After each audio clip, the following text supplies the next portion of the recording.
Hello and welcome to another episode of Two Guys and a Chainsaw. I'm Todd. And I'm Craig.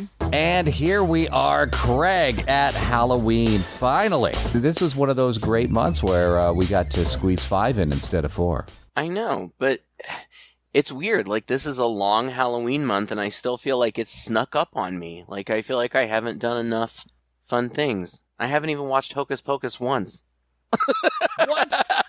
What? No, that is unbelievable. I thought that was your Halloween tradition. I thought that was like, September 30th. Nah, we'll get it in. You still got time. Yeah. You have hours. You can do it. Yeah. We'll cut this short. We might have to anyway. Oh, boy. So, as you might remember from our last episode, we decided for the last 2 weeks of this month that we would put it to our patrons to decide which, among about a half dozen or so movies that we had isolated from our long list, which ones they would like us to do. And this movie had been recently recommended a couple times, and I was kind of happy that it got picked because I had seen it on some lists of Halloween horror movies that you need to check out, and I knew I had never seen it before. It is 1991's Scary Movie, not to be confused with the 2000 or 2001 film Scary Movie with the Wayans brothers. Right. Which is a comedy. This is not a comedy. This is like about a decade before, and It's not? It's not a comedy? What is it that I don't get it? I know, right? Fair enough. It's almost an unintentional comedy. Actually, I think there's probably there's quite a bit of intentional comedy in here, but the whole movie. So there's a reason why we haven't seen it before. This movie has languished in obscurity because it turns out it was a 19-year-old's film. Is that true? Yeah. A 19-year-old kid made it? Fine. Yeah. 19-year-old adult. I think you're technically an adult after you... no, you're a kid. You're a kid 18, when you're 19. Right? I don't get legally schmeegly. You're a child when you're 19 years old. Daniel Erickson. Does that explain some things, though? Does that give you a different take on the movie? I guess. I honestly didn't know that until you just said it, and it tracks. Yeah. It looks like something a 19-year-old would throw together. You remember what the other movie we saw that this was giving me vibes of? Except I liked the other movie a lot more. Is it Don't Go in the Woods? There's nothing. Oh God, no. It was like a little glowing alien and lots of throwing cats. Is that the movie you're talking about? Yeah, it was also done by like an 18 or 19-year-old guy with a script he wrote when he was 16, but his parents were editors. Is that the one that they say that like Scream stole from it? Like, yeah, it got meta. Yeah. Where there were moments in there where they were talking, like there was a character in there that talked about scary movies. They broke the fourth wall. Yeah, there were weird things where they would jump up and swing from the boom mic to get away from the alien and stuff. Right. I had seen that movie before we watched it, and I really thought it was charming, even though it's not a great movie. It just has a lot of heart, and especially when you hear the story behind it, it's like, oh yeah, that was pretty fun. Like, you could just imagine yourself with your buddies gathering up the resources to shoot a movie over a couple weeks. I mean, I've done that myself. Right. It was dumb too. But it was goofy and funny and fun. And yeah, like, honest to God, I watched this movie 24 hours ago. I don't remember anything about it. It is terrible. Like, it is. I have a page full of notes. They make no sense to me. I have no idea.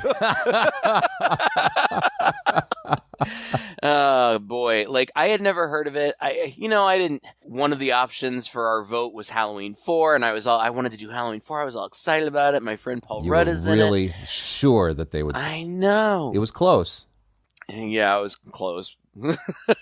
We have to honor the votes. Yeah, no recounting on this one. Know. Don't storm the Capitol on this vote. Oh, boy. And so whatever. I had never heard of it, but I'm like, okay, fine. Give it a shot. We do like old movies. I think what the truth is that our patrons like when we do terrible movies, because sometimes those end up being really fun episodes. And I don't disagree. They do sometimes end up being really fun episodes, but oh my God, you're not paying us enough. Like, we're going to have to, like, bump up the premium or something, because this movie, I swear, took a year off my life. I finished the movie, and I got online immediately to text you just to see that you had texted me about an hour before that, saying that you were in the middle of watching it. Yeah. And it was horrible. And you were like, this movie is horrible. And I was like, yeah, this may go down as...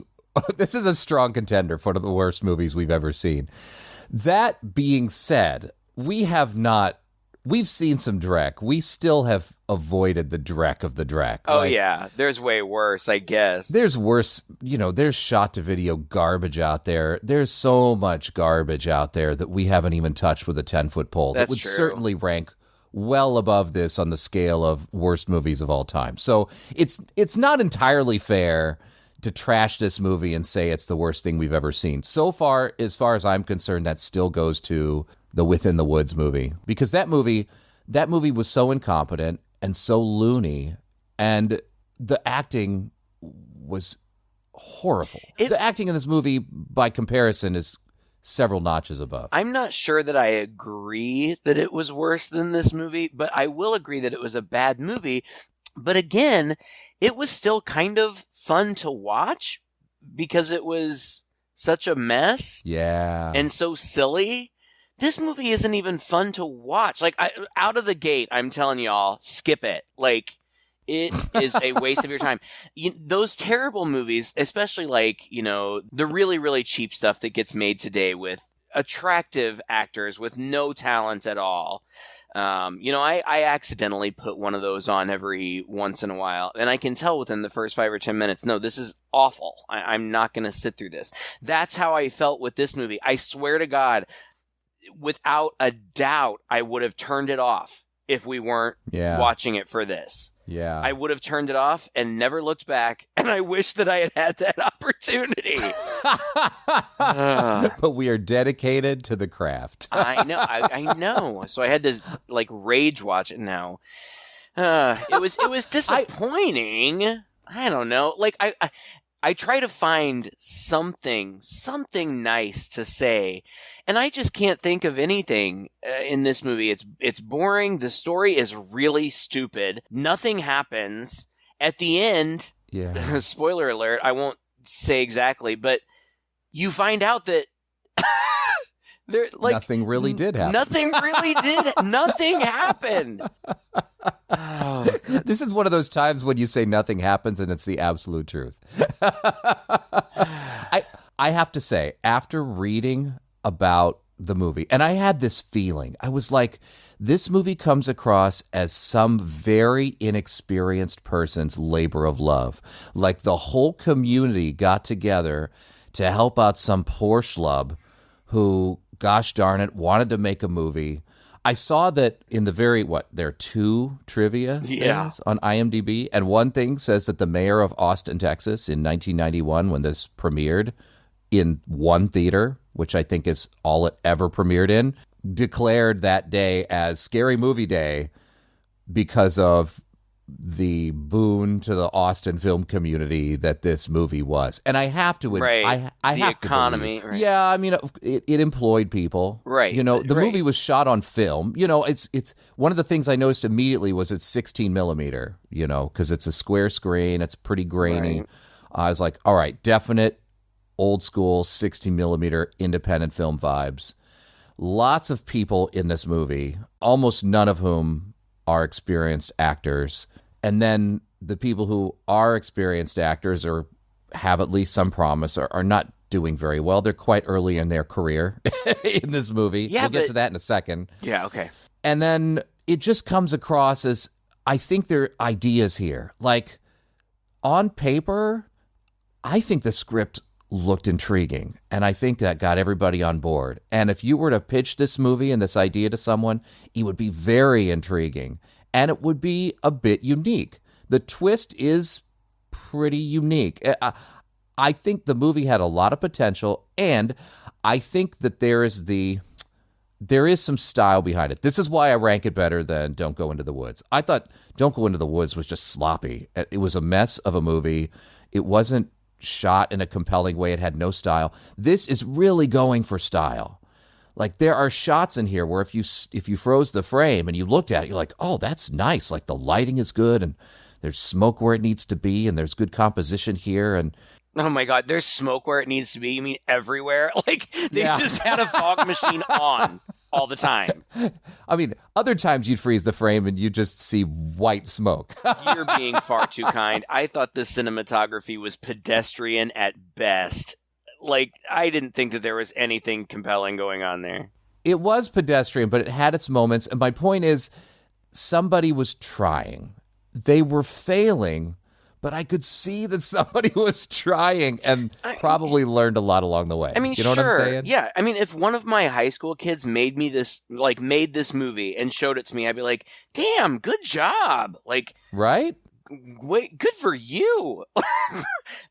And that's basically what it was. I guess. I guess. And if that's the standard by which we're gonna judge it, great. Good job, kid. Yeah, that out of the way.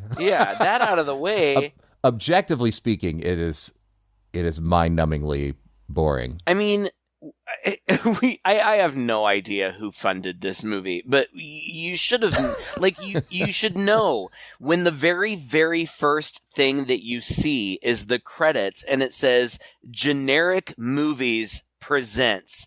That's the name of the production company. Like, I should have known. I should have just turned it off. You know what, though? I think this movie is trying really hard to be clever. I think that's intentional. I mean, Generic Movies they're trying to say. I mean, then the title card, Scary Movie, comes up and has a barcode underneath it. What the f*** was that about? I think they're trying to be cute, like horror movies are just a dime a dozen. They're a product. They're a commodity. And here we're throwing another generic horror movie at you. I think that's what they're trying to say. And then were they gonna try to just kidding. Subvert our expectations. Subvert, because they didn't. I don't know. You're right. I get it. I understand what you're saying when you say the script on paper. It's a semi-clever idea, but it's a one-trick pony, and it goes on for far too long. Yeah. The movie is only an hour and 20 minutes long, and it feels like it took me a week to get through it. I know. But I get it. Me too. I was checking my watch 10 minutes in. I don't know even how to go about. You said we'll talk about this later. You said, these people were all nobodies or earlier in their career. The guy, I don't even have it in front of me. The guy who played the main kid, Warren, his name's John Hawkes. He's been in everything. Oh yeah. I don't recognize him really from anything. But I looked at his IMDb, and he just has dozens and dozens. I don't know how many credits. A lot. And he's an Academy Award nominee. For what? Winter's Bone? Yeah. I'm not positive. It was for something. I mean, he has been in 142 things, including something we did, something we reviewed. Oh, yeah, several things we've reviewed. The new Marvel thing, Marvel Wastelanders, Doom, I don't know, it's some kind of podcast series. He's in that right now. But yeah, no, From Dusk Till Dawn he was in. We haven't reviewed that yet. Identity? Is that with at the motel? I think he was like the guy behind the desk at the motel. Mm-hmm. That's right. That's the only thing that I recognize him from. But he's been in a ton of stuff. He's terrible in this movie. Rush Hour. I Still Know What You Did Last Summer. Talking horror. From Dusk Till Dawn he was in that. Night of the Scarecrow. Congo. The Marshal. I think I vaguely remember him from Congo. Yeah. That's a terrible movie, too. But yeah, but the point is, look at this kid went on to do great things. And yes. I will say for him, I think he was really trying. I think that he was really trying to give a quirky character performance. It's just very over the top. He's kind of like Eugene in Grease or something. He's so awkward, and not to that extreme, but close. I would say he was probably a casualty of the way he was directed. I'm sure in every scene the director was like, I want you to look scared out of your wits. More nerdy. Yeah, right. And you take all these little scenes individually and, all right, that was perfect. That was a great take. That's exactly what I go for. And then you string all those scenes together, and that's all he ever is. he barely says anything. He just looks wide-eyed everywhere, like every tiny little thing. Actually, it made me laugh. I would say, like, if you want to laugh at a movie with your friends, definitely this is a strong contender because it's so baffling. This guy is so scared of everything. It reminded me of, you remember that movie that was shot at someone's house for a little while? It was a famous cinematographer who worked for Orson Welles, called Trick or Treat, that we did. John Carradine was in it, otherwise forgettable. But there's this hilarious scene where some trick-or-treaters come up to their house, and they're completely freaked out by some paper Halloween cutouts that are taped to the door. Oh. Like the camera zooms in on them and zooms in on their eyes and zooms in on the cutouts again and zooms in on their eyes. And you're like, give me a freaking break. That's exactly what happens to this guy throughout half of this movie. I felt bad for him. Most of what he's freaked out about is paintings on the wall of this haunted house on the outside. I felt bad for him because I felt like he was just getting manhandled and pushed around the whole movie. Like, his friends are dicks. He gets hooked up with this girl who, oh God, she's a dick too. I honestly, like, I'm looking at my notes. They make no sense to me because I don't remember what happens. Well, nothing happens. When you talk about the germ of an idea, right? And you talk about what this movie could have been, but it just isn't well made. It starts out with him tossing and turning in bed. And he gets these visions of this Reaper-looking guy with this very stylized skull mask, which I thought looked cool. I would actually like that mask. I liked that mask too, but by the time it showed up again, I had forgotten that it was in the beginning. That's right. But he's freaking out. There's a storm outside. You know, it's very stylized. It's bed with the light streaming in the window, fog in his room for no good reason at all. But yeah, he's tormented and he's scared. And you're like, okay, this is a scaredy cat. And then the next morning we get this kind of crane shot that kind of swoops in on. It's just a farm. It's like a rural farmland area out in Austin, apparently, where there's a group of people putting together a haunted house, and it is a huge team of people. Just takes us through this haunted house where the sheriff is running for re-election, so he's walking through and handing out flyers for re-election to everybody, and they're doing some minor chatter, but what we hear come over the radio. Well, in other news on this Halloween day, convicted killer John Lewis Barker is being returned back to the federal facility for the criminally insane tonight. Earlier today, Judge Andrew Sykes declared a mistrial in the case of the psycho killer, and tonight authorities are transporting Barker out of state to the federal facility for the criminally insane. Yeah, so like there's this loony on the loose because a farmer's cow escaped and the loony bus had to like swerve to miss the cow and it crashed. Yeah. Oh my God, Todd, like my notes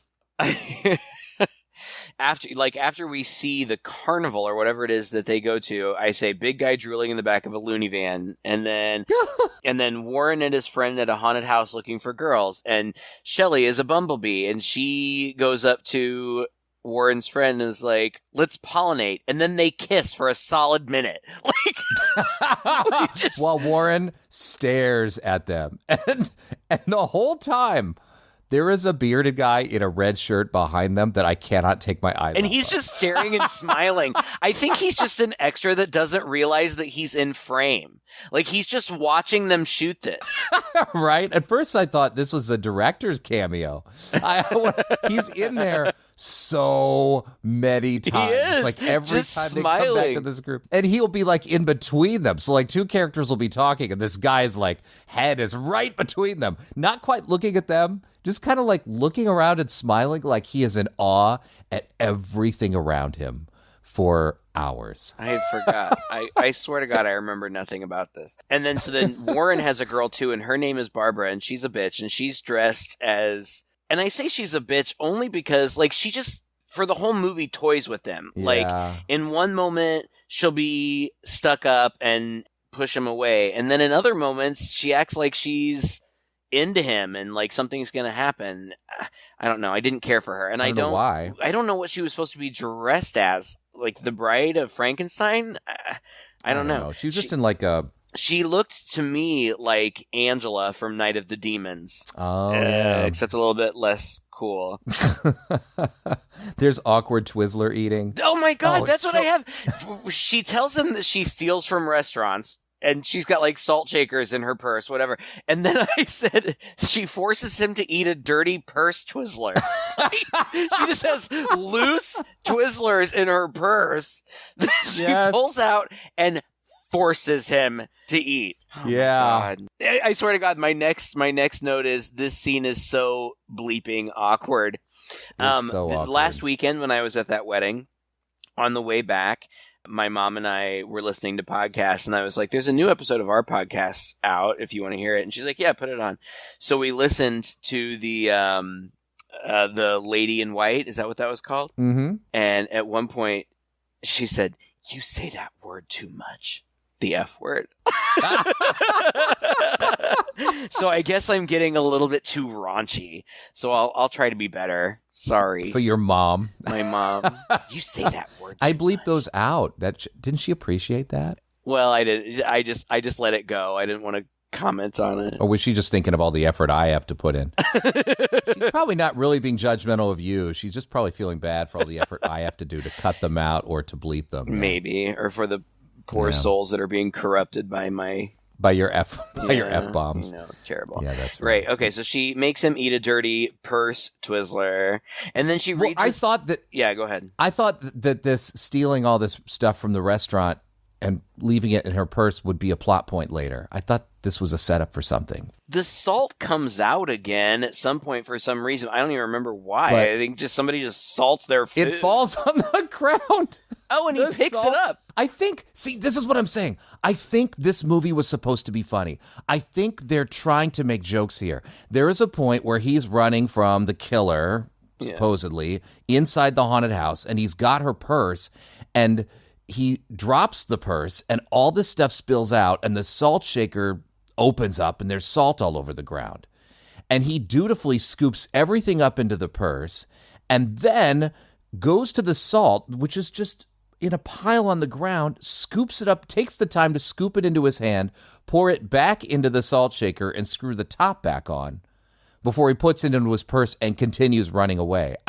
I was just baffled by that scene, and then I'm like, oh, I think they're trying to make a joke. Well, I wasn't really listening to you because I was looking at my notes, but did you also say that Thanks, Craig. Not only does he scoop up the salt, but then he takes a pinch of it and throws it over his shoulder? Did you say that? Yeah, in the middle of it. Yeah. Sorry. I thought he was going to throw it in somebody's face or something. I thought he was going to use her butter knives that were in there. Like, there's nothing except this, I guess, gag. But it's so hard to do jokes in this movie because the whole movie's kind of a joke because it's slow. Everything that they're saying is stilted. The scenes are just puzzlingly long and awkward. And I'm thinking, is this what they were going for? Is to show how awkward this guy is? Because it's working. But also it just feels like bad filmmaking. It's like they didn't know how to edit this. They didn't know how to speed up the action to the point where it was interesting. They didn't have any discipline to cut things that weren't working. Yeah. Oh, this guy. Anyway, we are treated to 30 minutes at least, maybe 45 of them just waiting outside this haunted house in this group of people. And it's nothing but scene after scene of him freaking out over a bird cawing, over the paintings of skeletons on the side of that thing. He bumps up against a rattlesnake cage, which is just sitting out in the open for no good reason. And it rattles at him and that freaks him out. His watch goes off all the time and that freaks him out. I mean, it's a cartoon caricature of this guy who is just on the edge of panic all the time. Well, and his friends aren't nice to him.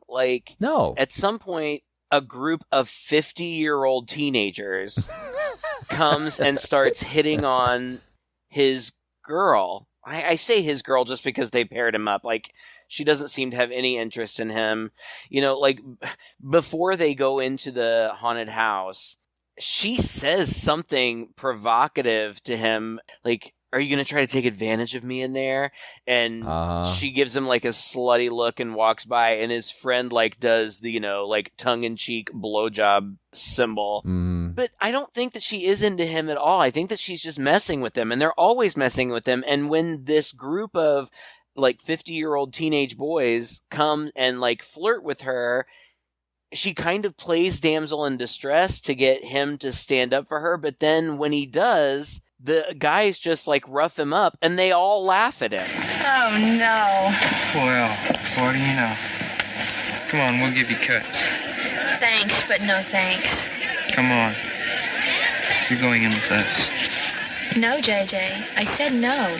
No. I guess she doesn't want to go. If I wanted to hear from an asshole, I'd fart. Better watch out, JJ. He'll beat you up. Yeah, don't make me use my karate. You think you're a real comedian, don't you, pal? I don't like comedians. Oh, you're so macho playing with knives. Stay out of it, Barbara. This is between me and the comedian. What's going on here? What's going on? Party's over, pal. This dude pulls a knife on him. He kind of freaks out, and then he stabs him with the knife. And I thought, holy shit, but it was a retractable knife. Oh my God, there was no suspense there. That knife was the fakest looking knife I've ever seen. Yeah. I mean, he acts like he was stabbed. Right. Like he is groaning and bent over for like a full minute. And I'm not sure, again, I wasn't sure if that was a choice. Like, we're trying to show that this guy is so unhinged and so ready to be scared, like a character building thing, that even this fake knife hurts him, or he thinks it hurts him. right. But it doesn't play that way. It just plays stupid. It does play really stupid. And I kept typing the dialogue because it was so, like, the farmer who is not a character in this movie at all, says, "You make me want to crap green onions." What? What? I wrote that down too. That's the line of the movie as far as I'm concerned. And then they just pulled dialogue directly from bumper stickers. Like, if I wanted to hear from an asshole, I'd fart. Come on. Right. One of my favorite scenes. I'm just looking at all these lines I wrote down. One of my favorite scenes is they start letting people in the haunted house or whatever, and the barker is like, "Let me welcome you to my charming home." And then a few minutes later, somebody bangs on the door, and he opens it up, and it's a dad carrying a little girl, and he looks at the barker and goes, "She couldn't hack it." Like, of course not. Oh my God, it's so funny. And then there's like so people finally get in there. Now, it's even before our main group gets in there that shady business starts going on in there, isn't it? Like, there's one room, it's a typical haunted house where you walk kind of from room to room, and there's a setup, and one of the setups is a masked guy, like a gross deformed mask, and he's got like a butcher's apron on, and he's got a big old butcher knife or whatever, and there's another guy tied to the table. Classic, typical stuff. He's, hacking this guy up or whatever. But at some point, the guy on the table's like, "Hey, we need more beer." And so the guy with the knife goes away, and then they make it look like...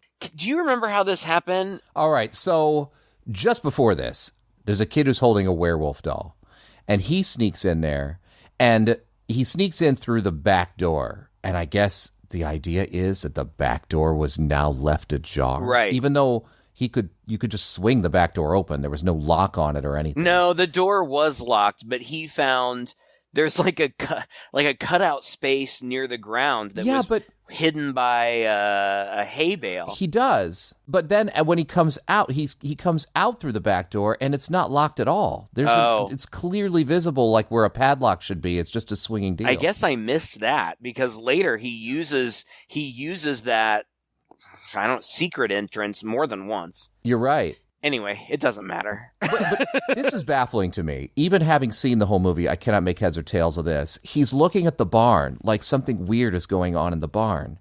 there's this implication because we've seen the paddy wagon that has, avoided the cow and crashed that held the guy from the insane asylum has crashed, and the cops are there, and they can't find the guy. He's run off. The driver of the truck was dead or whatever. And now this kid who's just snuck in there and now opens the back door, sees something in the barn, goes to the barn, which is, 50 feet away from the back door of this haunted house in a quiet area of the farm. Kind of looks around in there and then leaves again. But, of course, the camera and the music and everything is making it, it's setting us up for this idea that the escaped lunatic is in the barn. And then, oh no, the back door of the haunted house is left ajar. And so that's what happens just before this. And so like what you said, when the two scare actors in that one scene, the guy on the table, by the way, do you know who he was? No. Eddie Munster. Oh, funny. He lives 30 minutes away from me. Did you know that? No, is it Eddie? Yeah, Eddie Munster. He lives in Macon, Missouri. Are you serious? Yeah. Is he acting? Is he doing theater down there? No, I don't even think he does anything. They have a big community theater down there, and I don't think he does anything with it. I assume he's still there. I never heard that he left. Yeah. So that's the biggest. I mean, aside from the kid Warren, who we just said is a big-time actor now, he wasn't at this time. Eddie Munster is the biggest actor they have in this movie. Funny. And he must have been living in Austin or something. I feel like these are probably all local people. Anyway, yeah, you're right. He says, go back and get me a beer. So Jer goes back, pops a beer, and then we go back to that scene where the dude on the table, whose name is Eddie as well. Oh, funny. Yeah, is like yelling, hey, Jed, you coming back out? You coming back out? There's a new group coming through. Hurry up, hurry up. And then a dude comes in from the back wearing the freaky mask. And, of course, the implication is this is not Jed. This is somebody else. He doesn't say anything. He goes right over to where they have a real knife. Yeah. A real butcher knife. Which they've made obvious because, both of them stuck their knives in the butcher block between groups of people so that we're fully aware these are actual real knives. Yep, they set that up, which is stupid, by the way. Don't ever do that. No. And then it has this scene where the guys, those jerk adult teenagers, come in and see the scene. And this is, this bit of the movie, being a Halloween movie, this brought me back. This is what these haunted attractions usually are all about. They're cobbled together by the local Shriners Club or the local Rotary Club or school group or something to raise money. So it's all these volunteer people in there just throwing some stuff together to have fun. And then the people who come through it are usually dicks. I know this because my dad and I used to put these together for the middle school when we lived in Warrensburg. And, people just come through and it's like, just come through and enjoy. Right now. No, they got to come through and they got to mess with the props and they want to yell. And I don't know if they think they're being cool or they want to show how not scared they are or whatever. And these guys are being dicks. And they're just standing there, hack him up. And we don't see him hacking the body. But the implication here is clearly that this guy's murdering this man in front of them. Yeah, you see blood splattering everywhere. And the guys look a little disturbed, but then they start laughing again. They're like, man, that looks real. That's pretty good, blah, blah, blah. And then they go out of the room. We've seen this before. Didn't we do a movie just last year? I don't know, 1 year where it was like a haunt. Was it called Haunt or something? Yeah, I think so. It was a haunted attraction and they were really killing people right in front of people, but of course you think it's fake. So, and that's one of the fun things about Halloween. You could murder 4 people and just throw them on your lawn and people think you were just being festive. We've talked about that so many times, right? Right. But don't we find out immediately that we were tricked? Yes. Some random dude pulls the mask off and he's like, hey, Eddie, that was pretty good acting. And Eddie pops his head up and is like, yeah, that was a lot of fun or something like that. It's just a different haunt worker. Yeah. Because the other guy, the guy who had been wearing the mask, is the dad of the little kid who snuck in. And he's dealing with him and saying, you're not supposed to be in here. Take woof woof. Take woof woof and get out of here. Oh my God, come on. Meanwhile, our main characters aren't even in sight yet. No. And Warren looks at his ticket and it's 666 and he gets scared by a rattlesnake.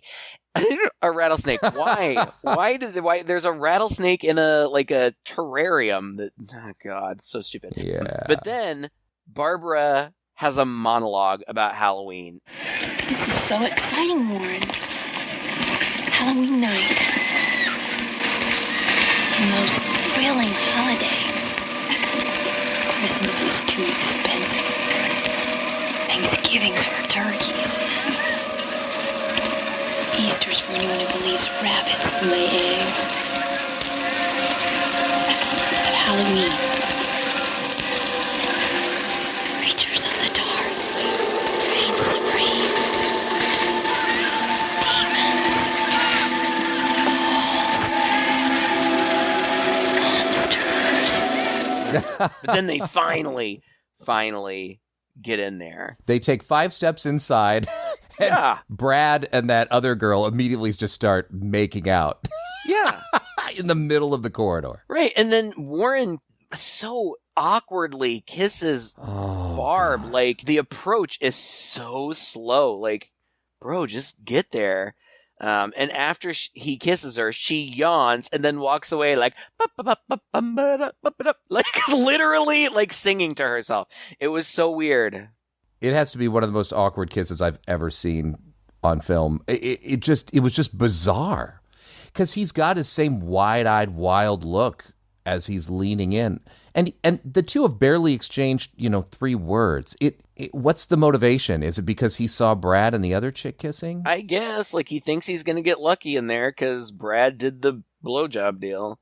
But like I have in my notes here, we're halfway in and nothing has happened. Yeah. Nothing has happened. And then my next note is they have a real nail problem.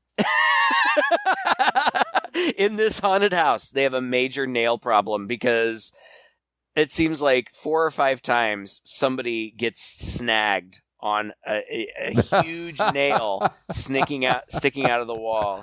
That's a liability issue. It really They're is. gonna Don't get do that sued. either, guys.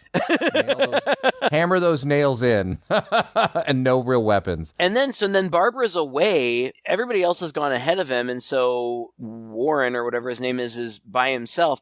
And there was one scene where he was walking through the haunt looking for them, where the film quality was so bad that I couldn't even believe that they kept it in. Was that the case on your whatever you watched it on? It was just terrible. Like it looked like a staticky TV from 1983. Mm-hmm. Warren is kind of by himself, and this haunted house is like, for the big crowd of people that was outside of it, it is just empty as hell when it needs to be, with nobody else going through there except for him and these people. And the building itself does not match the cavernous interior of this place. No, these scenes inside are actually kind of cool. At one point, he comes across a table that has... Oh, another thing you don't want in your haunt is real candles. And this place is also filled with real candles. Major fire hazard. But there's a table filled with candles, and it looks like a sort of a satanic altar or whatever. Cool, that he just walks by and is spooked by. And then he walks past a window, and somebody reaches out to grab him, and he's spooked by that. And then he passes by. He sees a dude pulled under a wall. And again, it looks like it could be a scare actor, but maybe it's not. And then sort of behind a bed in the next scene there's like a bedroom scene, but there's nobody in it except for this guy, kind of from his dream. Right. Big hooded figure with the mask, with the big scythe. And he's like stabbing that guy awkwardly, because it's weird to stab with a scythe, behind the bed. And he sees that, and I think we're supposed to think, is that the guy murdering them? We're still not quite sure, but he's freaked out by that too. And he hides, and then it's like the scene is kind of intercut with a lady on the news talking about how the killer is still out there, and the killer is like, God, I feel like we're trying. We forgot to mention. Yeah, we forgot to mention. At some point, one of the scare actors stopped Warren and it was like, are you one of those kids making trouble in here? Because I guess those 50-year-old teenagers are making trouble. Right. So he's like, are you one of those troublemakers? And he's like, no, I swear I'm not. I'm just looking for my friends. And then that scare actor goes away or something. And now this psycho with the scythe is chasing him. I guess following him, I think, would be a better way of saying Following him's a better way to put it. But Warren gets a hold of the scythe? I don't know. He cuts the killer's hand off. The killer comes into the room. I think it's that bedroom, actually, and he knocks over a bunch of candles from a candelabra, and the killer slips like a Looney Tunes cartoon on one of the candles, falls on his back, and Warren gets the scythe, and as he stands up with the scythe, and the killer stands up, somehow he swings the scythe around and almost inadvertently cuts this guy's hand off, to which point he holds his wrist and he screams, and Warren drops the scythe and runs away, I think. And then, I don't remember who said this. I just have the quote. I don't remember if it was on the news or if it was the sheriff. Somebody says, every year something's got to happen. People going in, not coming out. This happens every year?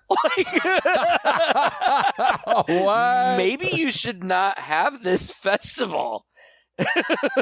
Oh, my God. So then at this point, just like kind of I don't want to say all hell's breaking loose. We're with Warren most of the time, and he's going from scene to scene. I think... But there's an announcement on the PA. Everybody get out right now. Something has happened. Everybody get out right now. Yeah, and the cops have shown up, and they're trying to get Jared to evacuate the place because they're afraid that the killer's inside for some reason. Right, but what? Who told them? Right. I couldn't, they say something has happened, get out. And I have in my notes, what happened? Yeah. Nothing happened. Or at least what happens anybody knows about. Yeah, nothing happened. The guy got his hand cut off, but I don't think anybody knows that. No. And then the sheriff walks towards the camera and says, damn it. and then either he or somebody else says, let's go get us a mental patient. Oh my God. No, I think that was two random rednecks who we never see again. Maybe, I don't know. But I guess what happens is the sheriff and his people hang outside for the next hour doing nothing while we follow Warren through this whole place. And as they're evacuating, he's going over a bridge and he slips and falls and ends up in this snake pit, which is full with fake snakes. And he kind of goes crazy, maniacal, laughing. Obviously fake snakes that he is terrified of. When he finally falls down, he's like, oh, they're fake. But I think this kid is losing it.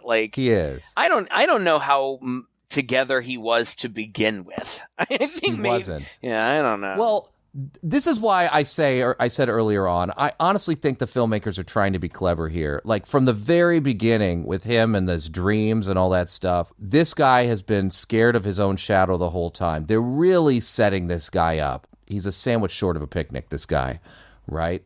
And that just, early on, it just plays as stupid. Uh-huh.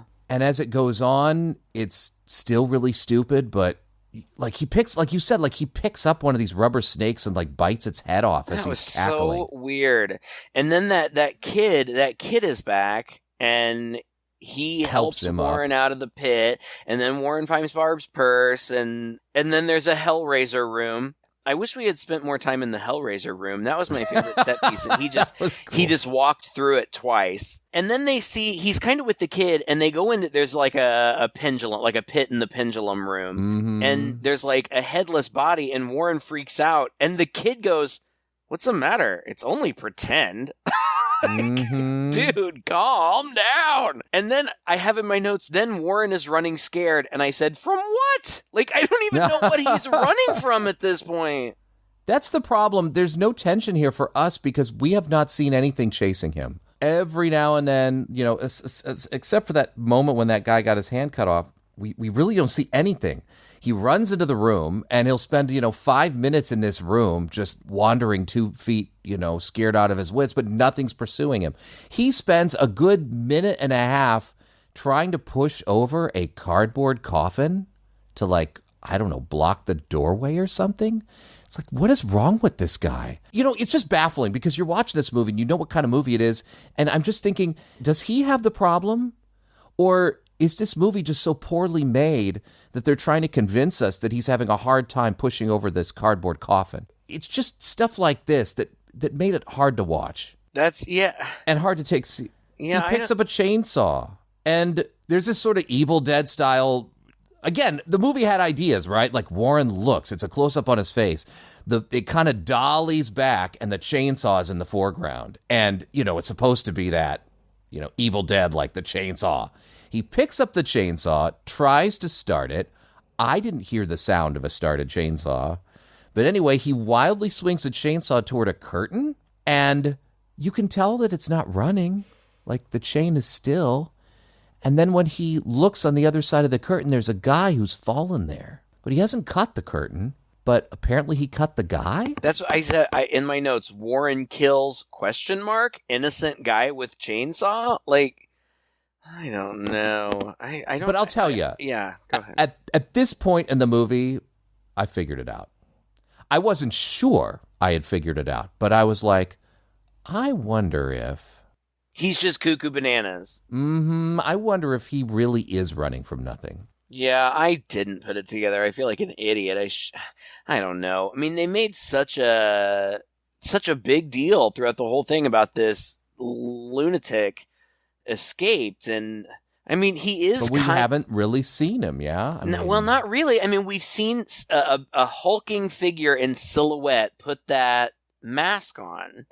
The same mask that he dreamed about earlier. And this guy, like I said before, I said chasing isn't the right word. Following is more appropriate. Like, he is kind of following Warren around. But anyway, I don't know. Warren gets up on the roof somehow, and then he falls into a big pile of pumpkins. And then he points I don't know where he got a shotgun, but he finds a shotgun and points the barrel of it at his own face. There are so many cautionary tales in this movie. There's another thing not to do. If you find a shotgun, do not pick it up and point the barrel of it at your own face. Fair enough. Oh God! And then he stumbles through the pumpkins, and then he's trapped behind a plywood wall. He's very excited he's found an eye hole. This reminded me of Funhouse. You remember Funhouse? Yes. Where that girl is trapped behind a fan, and yes. I'm just like, why don't you just stop the fan and go through it like you're right there? And the people are on the other side, they could hear you if you just stopped the fan. A plywood wall. We already know they don't hammer in their nails. He could just push that over. God. You could, couldn't you? But the killer is behind him, and then so Warren jumps in a grave. And then the guy is like standing over him, I guess, and he shoots. This and the guy was the one well-framed shot of the entire movie. I don't remember it. But just before he jumps in the grave. I'm going to put it on the website. This is going to be the feature shot. Okay. Again, if you saw this still, you would be like, whoa, this movie has some style. He's sitting scared up against a coffin with a pile of pumpkins next to him, and in silhouette with smoke coming out behind him, just over his shoulder, is that figure. As an image, it looks great, but as a moving picture, it doesn't really work. But you're right. He jumps into this grave that they have inside here. Man, God, do not build this haunted house, people. It seems cool, but there are like pits that people can fall into. Yeah. And this guy pokes his head over the side, and Warren aims his gun up at this shadow and shoots. And I thought, yeah, shit, he killed somebody else. I didn't know what was going on. I didn't really care either. But then he goes stumbling out, and I feel like he's greeted by the police. And everybody else, I feel like, is just standing around watching. And he just keeps saying, he kept coming. He just kept coming. I cut his hand off. And the police tell him, and we get to see that no, the guy whose hand he cut off was just that same haunt worker who had suspected him of causing mischief and had just been trying to follow him around to get him out of there. Yeah. And the guy that he shot was the sheriff. Yeah. And then we literally see that the psychopath has just been in a field picking flowers. Picking daisies. The whole time. Daisies. That's important. Is it? Oh, God. No, it's just stupid, right? Picking daisies. How more cliche can you get? And like when the police find him, like he's this big hulking guy and he's just like kneeling in a field of flowers, picking flowers. And the police, like a cop walks up to him and he just turns and looks up and like, offers him a bouquet.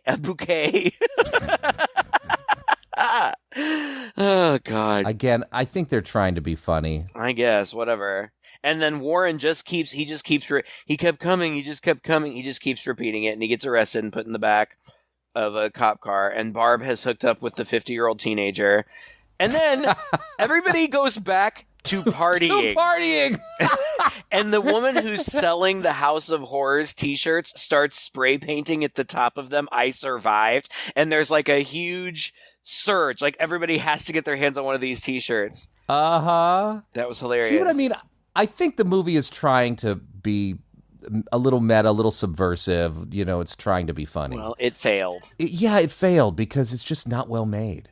There are aspects of it. Look, it takes some talent to be able to light a set that you're shooting on film, you know, and to make it halfway decent, because we've seen movies that are not, you know, that are dark and hard and muddy. Yeah. I think there are some moments in here where the cinematography is quite good. There's some crane shots.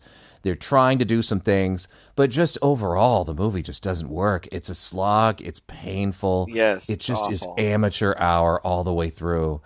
And even though it's got some good ideas and there's a twist at the end that's kind of fun and clever, my God, like, it's just objectively not a great movie. The last shot is Warren sitting in the back of the police car, crazy-eyed, and you hear a ghostly voice go, "Warren." I don't know. I have no idea. But you're right. Like, the only credit that I'll give it is that some of the interior, the haunted house interior set pieces were fun. I love a haunted house attraction. Love it. Yeah. And so you're going to get me with that. Fine. But the movie is awful. I do not recommend it. I did not enjoy watching it. I can't imagine a scenario in which I would enjoy watching it. I don't even think it would be fun to get drunk and watch with friends. I still think it would be boring. Would to a point. I think that you would end up, I mean, you might have a good time, but you would just end up ignoring the movie. The only context, like, if you were literally hosting a Halloween event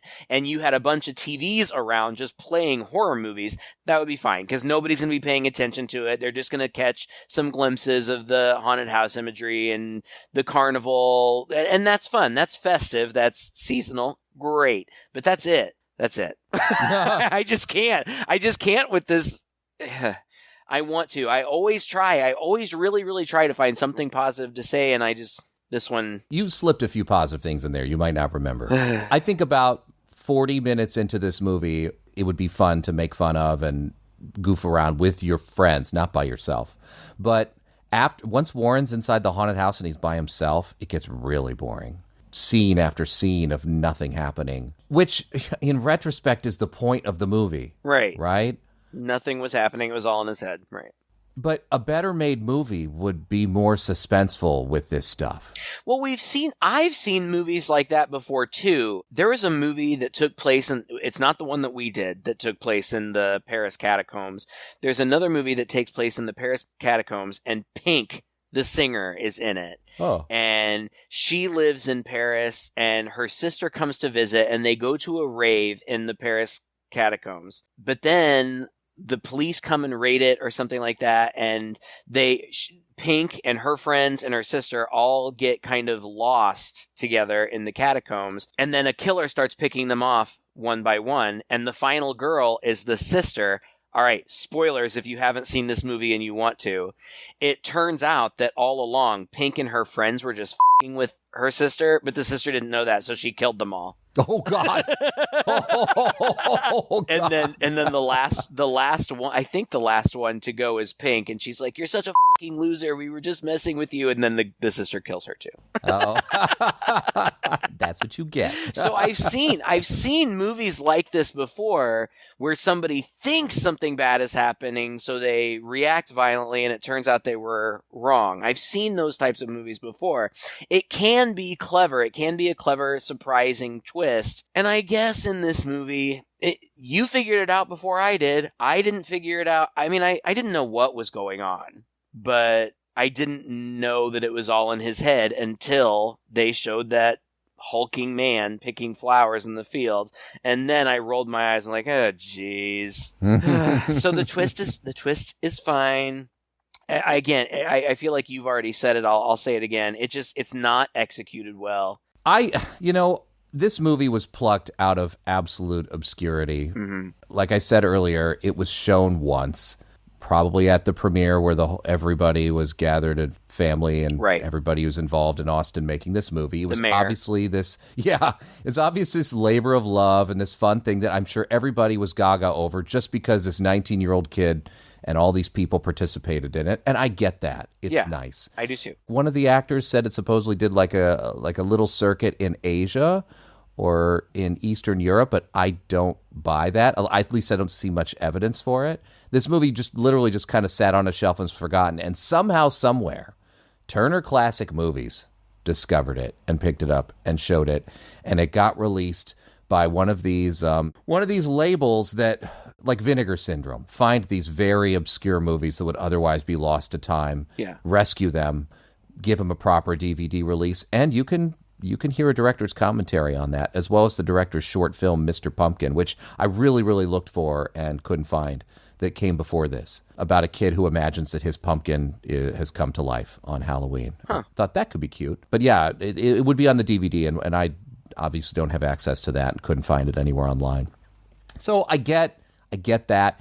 And for that, I thought it was nice. Like I said, I thought there's nothing out there was a similar type of story, but way better executed. Maybe because that guy's parents were actually like editors in the film industry. I do like that there are people, corporations, entities out there who do try to, kind of rescue these more obscure films, because I'm sure that this movie is important and special to somebody, and for it to completely fade into obscurity, I don't wish that on anybody. No, and I'm bitter. I'm bitter because why doesn't somebody pluck out that movie that I made in college and decide that it's worthy of putting on streaming services and shit? Fair Come enough. on, Vinegar Syndrome. Get Dumping Jenny out there to the world so that we can.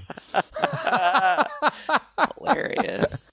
Aside from the fact that it's a nice, interesting bit of ephemera that meant something to somebody, this is not going to win any awards. No, this is not going to be one of those movies where you're like, oh my God, how have I not seen this? It's so great. It's a camp classic. Nope, it's not. Yeah, apparently it's the reason why Scream got changed from its original title of Scary Movie to Scream, because the filmmakers here wrote to Wes Craven and begged him not to name his movie Scary Movie, and he acquiesced. Interesting. And it is Halloween. Oh, yeah. Happy Halloween, everybody. You're going to go out to haunts like this out in barns or in warehouses or things like that. I hope you This is exactly like that. You're going to hang around with douchey people just like these people do waiting in line.